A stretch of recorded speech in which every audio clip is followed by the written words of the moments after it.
तो हम तुम लोग को बोल रहे थे कि पिछले साल जो था तुम लोग का बोर्ड एग्जाम हुआ था 9th क्लास का, ठीक है, और बहुत सिंपल पेपर आया था। वो पेपर हम तुम लोग के साथ शेयर करेंगे। वो एग्जाम का पेपर और सैंपल पेपर भी निकाला गया था, तो टीचर तुम्हारे पक्का उससे क्वेश्चन देंगे ही देंगे।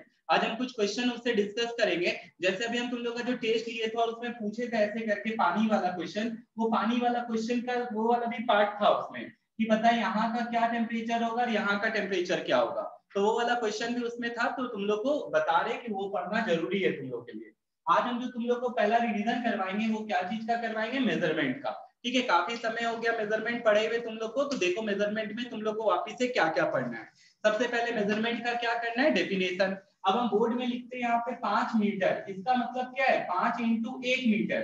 5 इंटू क्या है 1 मीटर। तो यहाँ पे ये 5 क्या है, इसका कोई भी फिजिकल क्वांटिटी को जो रिप्रेजेंट करते हैं, क्या चीज को, फिजिकल क्वांटिटी। तो फिजिकल क्वांटिटी को जो रिप्रेजेंट करते हैं वो कैसे करते हैं बताओ जल्दी से मेरे को, numerical value into unit, into क्या कर देते, यूनिट कर देते। तो ये चीज ध्यान रखना है। तो यूनिट जो है यही चीज हम लोग को पढ़ना है कि कितने तरह का यूनिट्स होता है। तो हम लोग क्या क्या पढ़े हुए बताओ, एमकेएस यूनिट पढ़े हुए, सीजीएस यूनिट पढ़े हुए और एफपीएस यूनिट पढ़े हुए। ये सारा जो यूनिट है इसको हम लोग कौन सा यूनिट बुलाते हैं, फंडामेंटल यूनिट बुलाते हैं। क्या बुलाते हैं, फंडा। अब फंडामेंटल यूनिट जो होता है उसका तुम्हारा पूरा टेबल दिया हुआ है, तुम लोग याद कर लेना। जैसे हम पूछ लेते करंट का ऐसा यूनिट बताओ, सब्सटेंस का बताओ, करंट का भैया एम्पियर हो गया, सब्सटेंस का मोल, लाइट इंटेंसिटी का कैंडला। Very good. ये सब चीज तुम लोग को ध्यान रखना जो डायरेक्ट क्वेश्चन पूछा जा सकता है। भैया ऐसा यूनिट जो फंडामेंटल पे डिपेंडेंट होता है उसको क्या बुलाते हैं, डिराइव्ड यूनिट। अब जैसे वॉल्यूम, भैया length into breadth into height. तो ये आपका जो था फंडामेंटल यूनिट, तो वो क्या था, लेंथ था। वो क्या था, लेंथ, जो किसी पे भी डिपेंडेंट नहीं है। भैया लेंथ बोले तो सीधा सा मतलब मेजर करना है, लेंथ निकालना है। लेकिन वॉल्यूम निकालने के लिए हमको क्या चाहिए होगा, लेंथ, ब्रेड्थ और हाइट। ये चीज ध्यान रखना है। इसके बाद सबका क्या याद रखना है, तुम लोग को यूनिट याद करना है। क्या याद करना है, तुम्हारे बुक में पूरा टेबल दिया हुआ यूनिट तुम लोग को याद, बहुत सारा तुम लोग यूज भी कर लिया।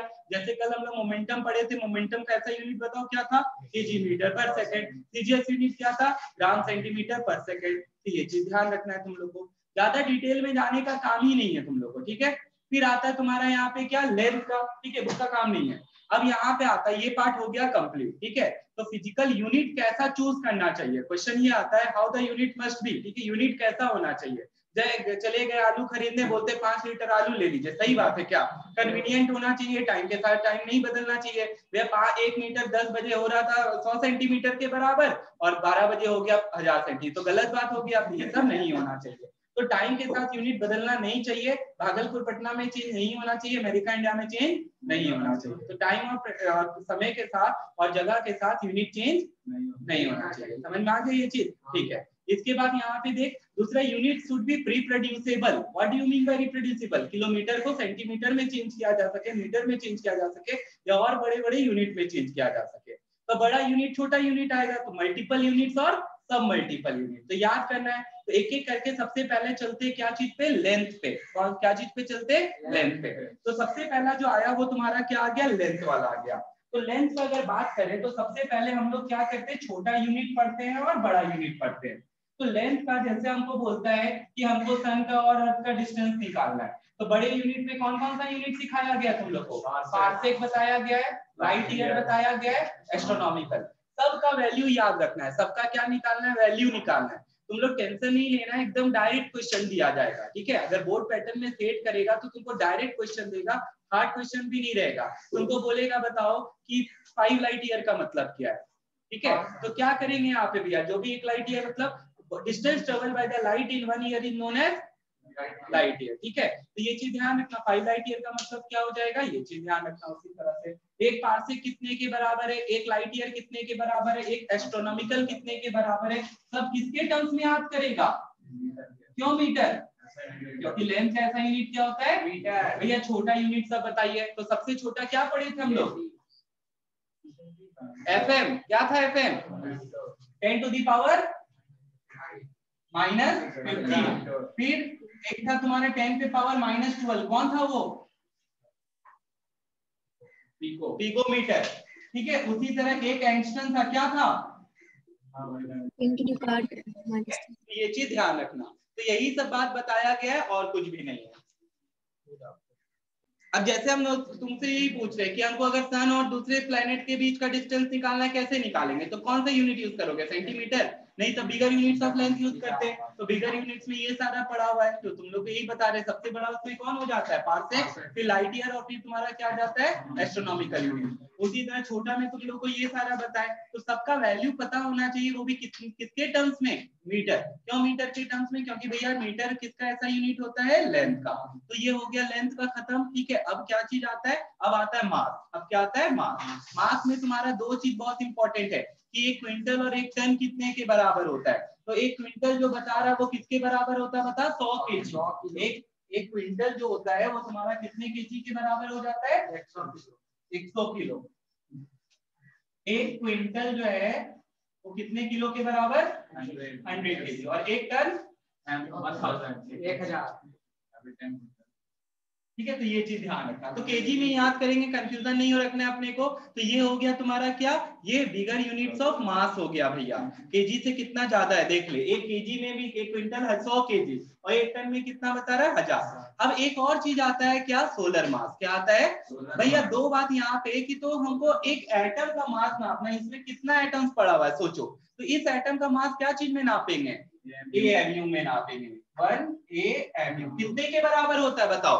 तो तुम्हारा 1 AMU जो लिखा हुआ है कितना दिया हुआ है बुक पे? 1.66 इंटू 10 के पावर -27। ठीक है, तो -27 बहुत छोटा हो गया। -27 बहुत ही क्या हो गया? छोटा। तो आप लोग को ये चीज ध्यान रखना है। तो हम तुमको यही बोल रहे हैं, बिगर यूनिट और स्मॉलर। तो ये स्मॉलर यूनिट में आया। अब इससे भी एक बहुत बड़ा यूनिट है जहां पे हम सन का मास नाप रहे भैया। तो सन का मास कितने के बराबर माना गया है? 2 इंटू 10 के पावर हो सकता है 10 पे 1 2 3 30 जीरो बैठाना, कितना ज्यादा हो गया?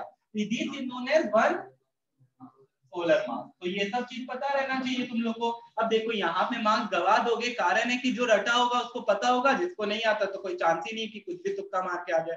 तो यहाँ पे एक भी वैल्यू में नंबरिंग गलती हो गया, पूरा आंसर चला गया। तो पढ़ के जाना पड़ेगा। डायरेक्ट क्वेश्चन आता है ऐसे करके, 1 solar mass is equals to, ठीक है। या कन्वर्ट करो कि बताओ यहाँ पे कि 5 सोलर मास है तो कितने केजी के बराबर होगा? मल्टीप्लाई कर देंगे भैया। बड़ा की तरफ जाना है तो मल्टीप्लाई, छोटा की तरफ जाना है तो डिवाइड। तो ये सब चीज आप लोग को ध्यान रखना पड़ेगा। तो खत्म हो गया क्या चीज का? मास का। तो अब मास के बाद तुम्हारा क्या आता है? टाइम आता है, ठीक है, जो कि खराब चल रहा है। तो अब टाइम जो खराब चल रहा है उसका यूनिट हम लोग को बताइए भैया। सेकंड। टाइम का यूनिट जो होता है, ऐसा यूनिट, वेरी गुड, सेकंड होता है भैया। टाइम का ऐसा यूनिट जो होता है वो क्या होता है? सेकंड। तो अब तो ये सब बच्चा की तरह तुमको बोलेंगे नहीं घंटा 1 मिनट ये सब में कितना सेकंड्स होता है, तो तुम लोग को पता ही है, ठीक है। तो इसमें कुछ खास चीज तो है नहीं यहाँ पे जो बताया जाएगा तुम लोग को, तो इतना सही है। इसमें हाँ, एक लूनर मंथ कितने दिन का होता है? तो कितने दिन का होता है लूनर मंथ?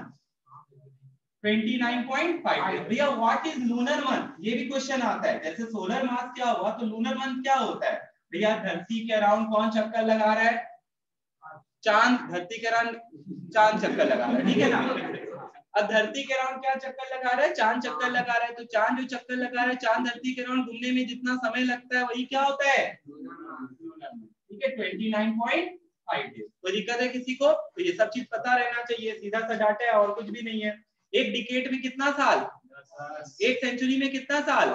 एक मिलेनियम में कितना साल? 1000। ठीक है, सोचो 2000 में जो बच्चा पैदा लिया होगा वो सब चीज बदलता देखा है, ठीक है। 2000 का जो बच्चा पैदा लिया होगा, या 1999 के पहले या 2000 में जो बच्चा पैदा, वो कितना लकी है। वो मिलेनियम बदलते देखा है, सेंचुरी बदलते देखा, और इवन डिकेड बदलते देख रहा है। देखा, डिकेड तो बदला ही ना वहां पे, हम तो देखे, ठीक है। अब देखो यहाँ पे, इसके बाद यहाँ पे देखो क्या बता रहा है। फिर आता है तुम्हारे यहाँ पे यूनिट्स, ठीक है। अब यूनिट्स में तुम लोग को क्या क्या पढ़ना है? यूनिट्स में तुम लोग को क्या क्या पढ़ना है, तो हम तुमको सिखाए थे। बहुत सारा ऐसा यूनिट है जो तुम लोग को याद हो चुका है और बहुत नहीं भी है। अब क्या करना है, जैसे भी अब फ्रीक्वेंसी बता, तुम लोग साउंड चैप्टर पढ़ाए नहीं है ना अभी? नहीं, तो फिर भी फ्रीक्वेंसी तुम लोग ना 8 में तो पढ़ा था बेसरम सब। फ्रीक्वेंसी कितना होता है? हर्ट्ज, ठीक है। ऐसा यूनिट खाली पूछ रहे, फॉर्मूला नहीं पूछ रहे हैं। फॉर्मूला में दिया हुआ रहेगा तो तुम्हारा वो भी याद करना पड़ेगा, ठीक है। पोटेंशियल डिफरेंस का बता, वोल्ट, अभी तो पढ़ा था, करंट आ रहा है, सिलेबस में है, ठीक है। इलेक्ट्रिक पावर का बता भैया, पावर इक्वल्स टू क्या होता है? Work by time. तो पावर का मतलब हो गया क्या? बता, लगने वाला है, ठीक है ना। तो वॉट होता है, इसका ऐसा यूनिट क्या होता है? वॉट। तो अब देख इसके बाद फिर क्या बता रहा है, प्रेशर, प्रेशर का यूनिट बता, पढ़ चुका है पास्कल, ठीक है। प्रेशर का हम तुम लोग को टेस्ट लिए थे, पूछे भी थे, पास्कल क्या बताए थे, तो ये सब है, याद करो। टॉर्क एक चीज है, ये नहीं पता तुम लोग को, सुन एक चीज टॉर्च मोमेंट, ठीक है, किसी को टॉर्क बुलाते हैं, ये पढ़ेगा क्लास 10th में, ऐसे 8 में पढ़ा था तुम लोग, मोमेंट पढ़ा था। आप बताते ये गेट जो घूमता है, ठीक है, तो ये मोमेंट फोर्स लगता है परपेंडिकुलर, तो जब भी कोई बॉडी पे परपेंडिकुलर फोर्स लगे इसको मोमेंट कहते हैं। तो F इंटू डी बोले तो न्यूटन मीटर। अब एक चीज और देखो, तो वर्क इक्वल्स टू क्या होता है, फोर्स इंटू, तो फोर्स क्या है न्यूटन और डिस्प्लेसमेंट भी, लेकिन न्यूटन मीटर को क्या बुलाते हैं हम लोग, जूल। इसको जूल क्यों नहीं बुला रहे भैया, ठीक है, ये क्वेश्चन पढ़ोगे 10th क्लास में तुम लोग। तो यहाँ पे देखो, इसलिए क्योंकि ये वेक्टर क्वांटिटी है, कैसा क्वांटिटी है, दो का वेक्टर जो है उसको हम लोग को ऐसे ही दिखाना पड़ेगा। समझ में आ गया ये चीज, ये क्लास 10th वाले का क्वेश्चन है, तो तुमको अभी उतना दिमाग नहीं लगाना है। इसमें अगर आ जाए तो क्या लिख के आएगा, न्यूटन मीटर, टॉर्क कैसा यूनिट और वर्क कैसा यूनिट, जूल। क्लियर हो गया तुम लोग को, खत्म हो गया पहला पार्ट, ठीक है।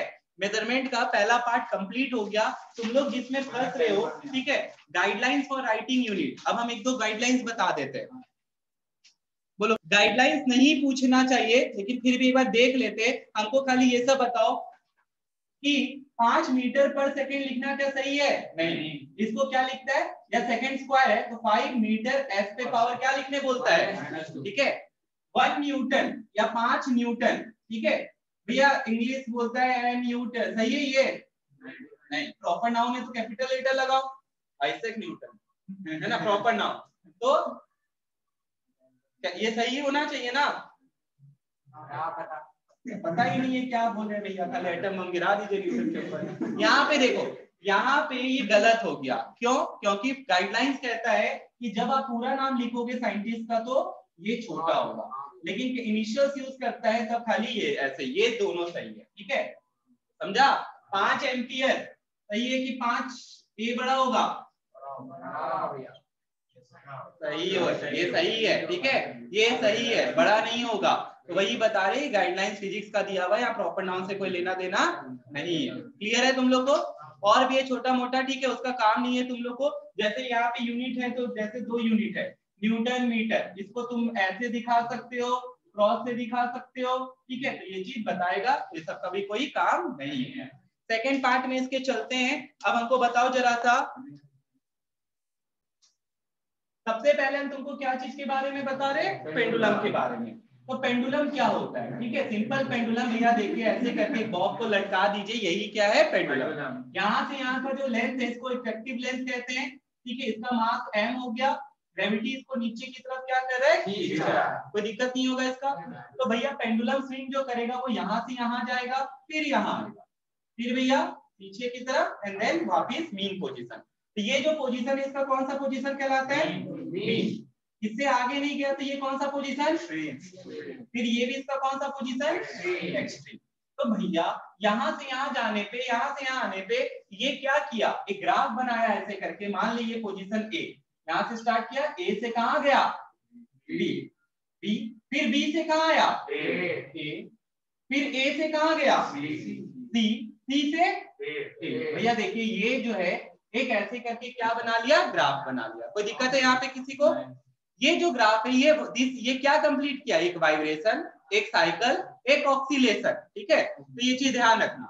अब भैया यहाँ पे आप लोग को बहुत सारा डेफिनेशन बताया हुआ इसके ऊपर। एम्पलीट्यूड भैया maximum displacement of the particle from mean position, मान लीजिए 5 दे दिए, तो एम्पलीट्यूड कितना हो गया, 5, नीचे की भी तरफ कितना है, 5, -5 दिखाते हैं एक्सिस के हिसाब से, लेकिन यूनिट है क्या हो जाएगा, वैल्यू क्या हो जाएगा, 5, ठीक है। तो 5 मीटर इसका क्या आ गया, एम्पलीट्यूड। एम्पलीट्यूड क्या होता है भैया, amplitude is the maximum displacement of the particle from its, भैया ये इतना सबसे दूर जा पाया, और इधर on either side of the axis, भैया ऊपर भी और इसके तरफ भी और इसके, ठीक है। तो maximum displacement of the particle from mean position, उसको क्या कहते हैं, एम्पलीट्यूड। किससे दिखाते हैं, ए से। ऐसा यूनिट क्या होता है, क्योंकि डिस्प्लेसमेंट बोले थे भैया, क्या बोले थे, ए का सिंबल हो गया। सेकंड क्या आता है बता, सेकंड आता है तुम्हारा वेवलेंथ। ठीक है, वेवलेंथ क्या होता है, लैम्डा से दिखाते, और ये भी डिस्टेंस होता है। ये भी क्या होता है, ये जो सबसे ऊपर वाला पॉइंट है भैया इसको क्रस्ट कहते हैं, और जो सबसे नीचे वाला पॉइंट है उसको क्या कहते हैं, ट्रफ। तो सुन यहाँ पे, फिर यहाँ पे ऐसे करके वेव बनेगा, the successive distance between two crest is known as lambda, या successive distance between two trough is known as lambda. ये दो बात। या भैया ये जो यहाँ से यहाँ डिस्टेंस कंप्लीट किया है, जो एक ऑक्सीलेशन में जितना डिस्टेंस कंप्लीट किया उसको भी क्या कहते हैं, वेवलेंथ कहते हैं। तो तीन डेफिनेशन है, द सक्सेसिव डिस्टेंस मतलब बिटवीन टू क्रस्ट, एक के बाद दूसरा, ये नहीं तीसरा चौथा पांचवा ले लेंगे, नहीं।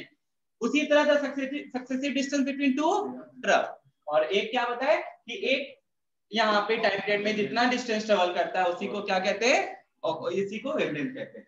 फिर आता है तुम्हारा क्या बताओ, टाइम पीरियड। क्या आता है, यही मेन है। ठीक है, तो देख यहाँ पे एक ऑक्सीलेशन करने में जितना समय लगा रहा है वही उसका क्या कहते हैं, तो टाइम पीरियड कैसे कैलकुलेट करते हैं भैया, टाइम पीरियड यहाँ पे देखो ये इंपॉर्टेंट है और इसी पे क्वेश्चन करना है। Time period equals to 2 pi under root L by G.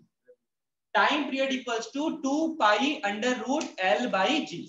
Time period किस पे डिपेंड कर रहा है, लेंथ पे और ग्रेविटी पे। टाइम पीरियड लेंथ पे और ग्रेविटी पे। अब हम इसी पे तुमको क्वेश्चन पूछेंगे, और मे भी तुमको इसी पे क्वेश्चन आ जाए एग्जाम में, ध्यान से सुनना। हम यहाँ पे दो पेंडुलम को लटका देते, एक धरती पे एक चांद पे, ठीक है, अर्थ और मून।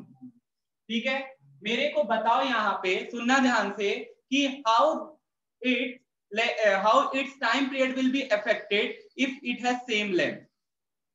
दोनों का लेंथ क्या है, सेम। कैसे अफेक्ट करेगा भैया, अगर सेम लेंथ होगा तो टाइम पीरियड क्या रहेगा, सेम। ठीक है, अगर हम बोलते हैं मास चेंज, क्योंकि भैया time period is directly proportional to square root of length, square root of, तो लेंथ ऑफ सेम बोल दिए भैया, तो टाइम पीरियड भी क्या हो जाएगा। अब ग्रेविटी तुम लोग सब जानते हो, धरती अगर जी है तो ये कितना है, g/6, तब क्या हो जाएगा, time period is inversely proportional to gravity 1/g। अब इसका अगर फॉर्मूला बनाए तो क्या बनेगा, T1/T2 इज इक्वल्स टू क्या हो जाएगा, अंडर रूट ऑफ G1/G2, नहीं G2/G1। क्यों, क्योंकि इनवर्सली प्रोपोर्शनल है। क्या है, देखिए T1/T2 equals to under root of G2 क्या होगा, यहाँ G2 क्या है, ग्रेविटी ऑफ। ठीक है, अब जिसको भी मान लो, अगर पहला अर्थ को माने हो तो G2 क्या हो जाएगा, ग्रेविटी ऑफ मून आ जाएगा। तो ये फॉर्मूला को ध्यान रखना था बच्चा। ठीक है, दूसरा क्वेश्चन है, how its mass will be affected. ठीक है, अगर मान लेते हैं अर्थ पे इसका 10 किलो मास है और इस पे मून पे है तुम्हारा 5 किलो, कैसे मास का क्या है, टाइम पीरियड कैसे अफेक्ट करेगा, ये क्वेश्चन आया था।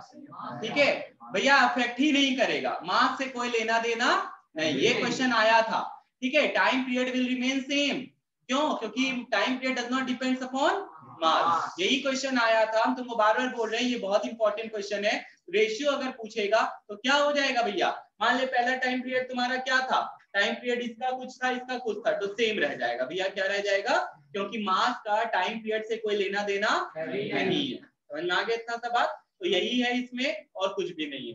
तो time period equals to 2 pi under root L/G। Second pendulum नहीं है उसमें लिखा हुआ, लेकिन फिर भी बता देते, सेकंड पेंडुलम क्या होता है, ऐसा पेंडुलम जिसका टाइम पीरियड कितना होगा, 2 सेकंड। भैया अगर टाइम पीरियड 2 सेकंड है, अब इसके बाद हम आपको पहले एक चीज और बता देते फ्रीक्वेंसी के बारे में।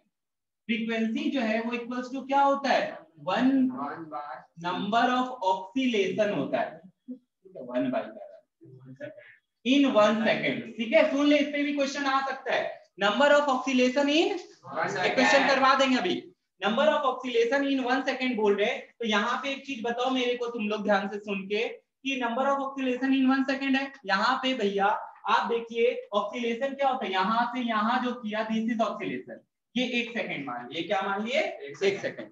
हम तुमको एक फिगर और बना के बताते, फिर से बताना मेरे को कि किसका कितना ऑक्सीलेशन है। यहाँ पे एक फिगर ये बना दिए, ये लीजिए ग्राफ, ये लीजिए दूसरा ग्राफ। ठीक है, ये 1 सेकेंड हो रहा है।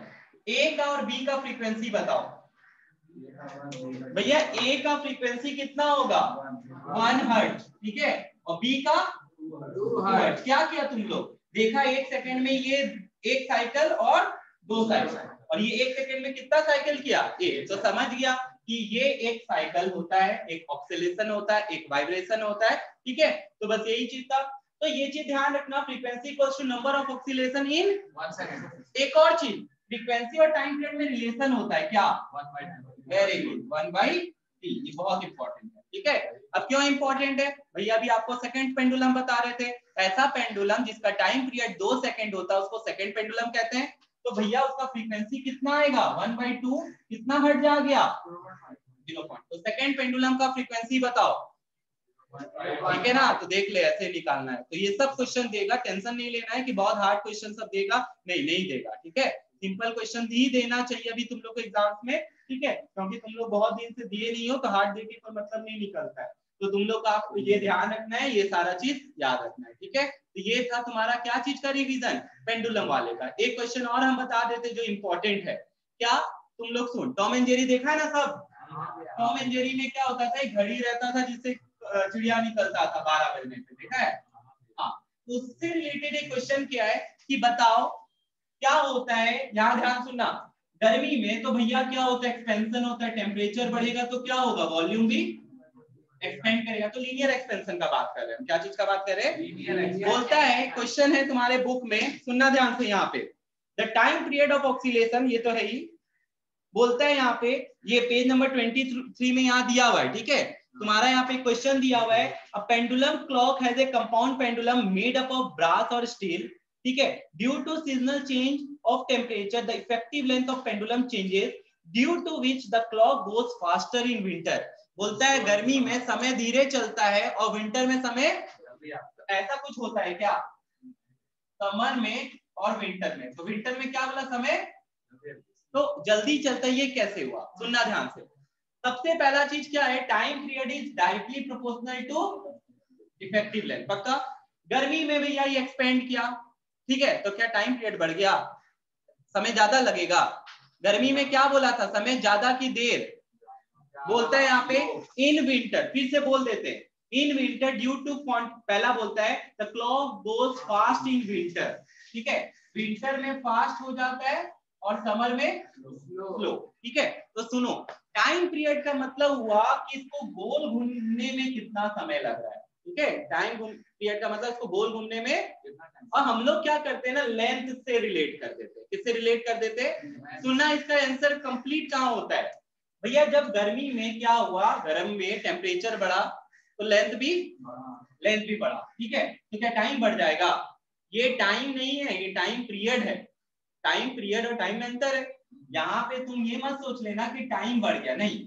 इसको घूमने में समय क्या लग रहा है? समय अगर ज्यादा लग रहा है तो घड़ी क्या हो गया? स्लो हो गया। घड़ी क्या हो गया? तो ये चीज लिखना है, इन समर, ठीक है, due to temperature length of pendulum क्या हो जाएगा? इंक्रीजेस। तो लेंथ बढ़ेगा तो टाइम पीरियड क्या होगा?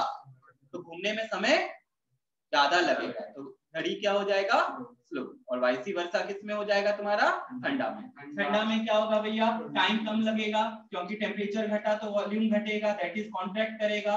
कॉन्ट्रैक्ट करेगा तो लेंथ क्या होगा? कम हो जाएगा। तो घूमने में भी समय क्या लगेगा? This is not time, this is period, ठीक है। टाइम पीरियड मतलब इसको यहाँ से यहाँ घूमने में कितना समय लग रहा है, समझे ना तुम लोग? तो कंफ्यूज होके गलत मत करके आ जाना, यही चीज बोल रहे, समझ गया? फिर तो यहाँ पे तुम लोग का ये पार्ट पूरा कंप्लीट होता है। इससे तुम लोग को और कुछ भी नहीं, तुम लोग क्वेश्चन के नाम पे खाली क्वेश्चन नंबर 2 और क्वेश्चन नंबर 3 देख सकता है एग्जाम्पल का, ठीक है। कॉन्साइज फिजिक्स यूज करो और कोई बुक यूज करने का काम नहीं है तुम लोग को, ठीक है। फिर बोल दे रहे पेंडुलम का क्या मास से कोई लेना देना है? नहीं। तो ये चीज ध्यान रखना, अगर 10 किलो का हो, 20 किलो का हो, तो कोई लेना देना ही नहीं भैया। टाइम पीरियड तो क्या आने वाला है? सेम। टाइम पीरियड बस 2 ही चीज पे डिपेंड करता है, वो 2 चीज क्या है? इफेक्टिव लेंथ और एक्सेलरेशन ड्यू टू ग्रेविटी, ठीक है। हाँ, कोई कुछ बोल रहे हैं? देखो, अब इसके बाद देखो, हम तुमको 2 चीज बता रहे हैं, एक स्ट्रेट लाइन बता रहे हैं और एक कर्व लाइन बता रहे हैं। कुछ बच्चा को यहाँ पे क्वेश्चन है कि इसका स्लोप कैसे निकलेगा, ठीक है। अब ये क्वेश्चन आएगा नहीं आएगा अभी तक कोई श्योरिटी नहीं है। हम यहाँ पे बता भी देते फिर भी कि करना क्या है। मान लो ऐसे करके यहाँ पे हम 2 ग्राफ प्लॉट किए, एक स्ट्रेट लाइन और एक कर्व लाइन। कैसे निकाले भैया? इसको थोड़ा ऐसे करके बना लीजिए, क्योंकि हम लोग के बुक में ऐसे ही है ज्यादातर। ठीक है।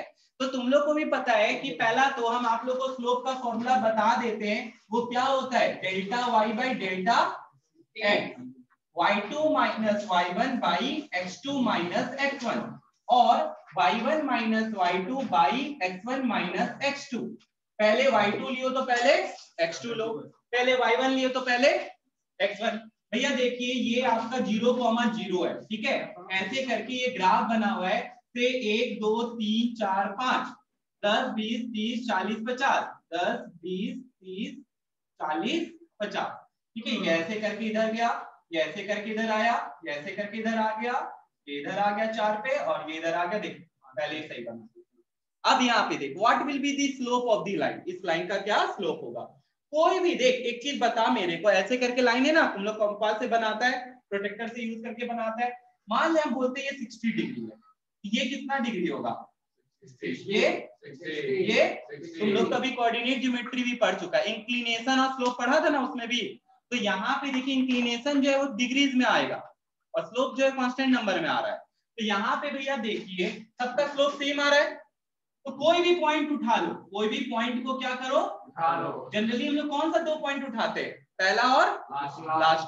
इसका y2 कितना आ रहा है 50 और y1 10, इसका x2 5, x 5 है, ठीक है, और x1 कितना है 50 बाई 5 कितना आ गया 10, ये आ गया इसका यूनिट, ठीक है। स्लोप निकल गया। अब मान लो जो भी ये मीटर में ये सेकंड में, तो क्या आ जाएगा 10 मीटर पर सेकंड। आ गया समझ में। तो ये चीज ध्यान रखना तुम लोग। अब एक चीज सुनो, तुमको देखो इससे रिलेटेड एक क्वेश्चन जो सिलेबस में वो पूछा जा सकता है। कल हम तुम लोग को बताए थे फोर्स और किसका ग्राफ, एक्सेलरेशन का, मास का, ठीक है, बताए थे ना तुम लोग को।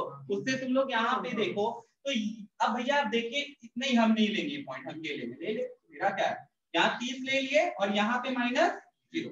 अगर ये लियो तो इसका ये कितना आ रहा है x और -30 बाई 3 कितना आ रहा है, फिर कितना आ गया सेम आ रहा है, हो गया। तो स्ट्रेट लाइन का स्लोप क्या आएगा, सेम आएगा। तुम लोगों को हटा दिया चैप्टर, नहीं तो उससे वे भी था।